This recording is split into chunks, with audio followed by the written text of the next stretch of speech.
Why are black parents giving their children the same drugs that we see black people in our community having their lives destroyed as a result of taking it? We have this belief that legal drugs are somehow better than illegal drugs. They are all the same. And when you study the history of drugs in America, you will find that every illegal drug, marijuana, cocaine, heroin, opium, every illegal drug in America was once legal. Every illegal drug in America was once legal. They were made illegal for very political purposes. For those who don't know, cocaine, the active ingredient in the cocoa leaf, was isolated by a white scientist in 1859 on the eve of the Civil War. He shipped the cocoa leaf to the United States of America, and slave masters gave their slaves the cocaine, because it was demonstrated that giving slaves cocaine would increase their work productivity, that they would work longer and that they would work harder. So it was white people who gave black people cocaine during slavery.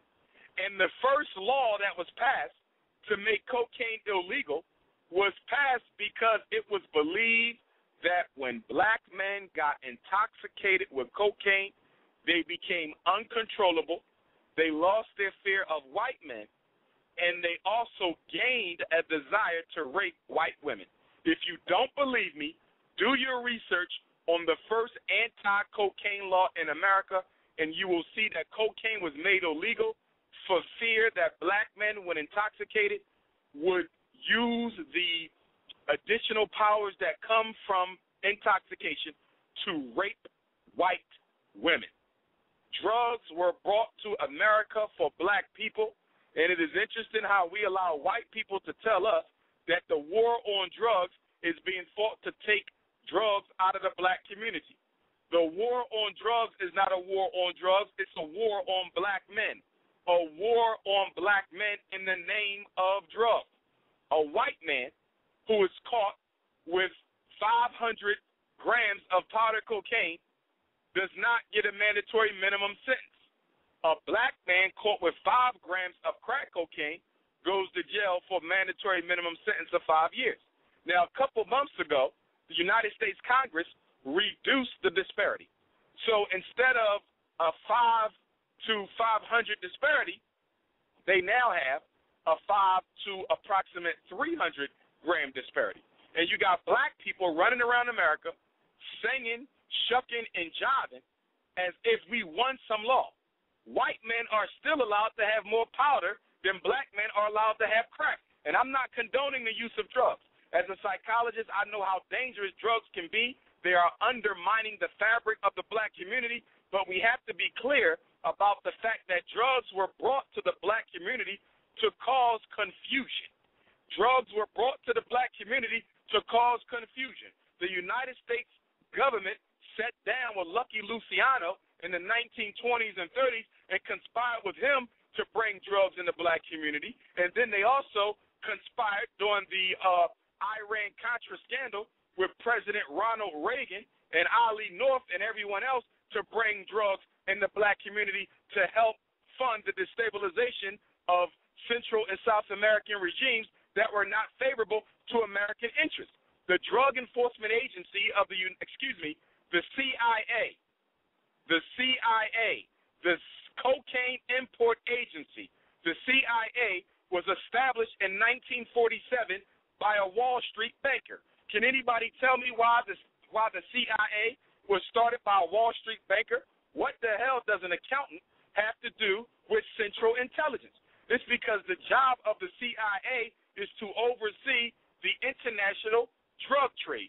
The job of the CIA is to oversee the international drug trade. Freeway Ricky Ross was working for the CIA. The reason why the United States government was going to invade Colombia wasn't because they were selling drugs. It was because they did not want to invest their drug profits in the United States stock market. Now, people are probably saying, what does illegal drugs have to do with the stock market? I will tell you, without illegal drugs in this economy, the economy would crash. Without illegal drugs being sold in black ghettos and white suburbs, the economy of the United States would crash. How do I know this? Because most of the Fortune 500 mega billionaire companies on Wall Street support their stock and supplement their stock with drug money. Drug money is washed through Wall Street. I said drug money is washed through Wall Street. So the reason they have to use drug money to support their stock prices is because in an economic recession, or even when you don't have an economic recession, the only product that is guaranteed to be bought every day in America is drugs. You don't need a new car every day. You don't need new clothes every day. You don't need new shoes every day. You don't need a new TV every day. You don't need a new laptop every day. In order for capitalism to function and in order for the economy to stay healthy, people have to spend money every day. But the only thing that people are guaranteed to buy every day is drugs. So in order for the black community to rid itself of drugs, you would have to take on the United States government itself. In conclusion, I want to say that the Honorable Marcus Messiah Garvey, greatest black leader of the 20th century, warned us. Mr. Garvey warned us when he said, quote, if the black man and woman are not careful, if the black man and woman in America are not careful, they will drink in all the poisons of Western civilization and die from the effects of it. He said if we were not careful, we would drink in all the poisons of Western civilization and die from the effects of it. Queen Mother Harriet Tubman said that I freed hundreds of slaves, but I could have freed more if they only knew that they were slaves. Black people's number one problem in America is that we do not care enough about the future of our race or our children to use some of our money for the benefit of the upliftment of the entire collective. Black people gross nearly $1 trillion in the United States economy, making us the richest group of Africans on the face of the earth, and we are the 10th richest nation on the globe. There's only 9 groups of people on earth who make more money than blacks in America, but we have nothing to show for. Where are our schools? Where are our airlines? Where are our factories? Where are our distribution networks? Where are our ships? Where is our employment centers for our children?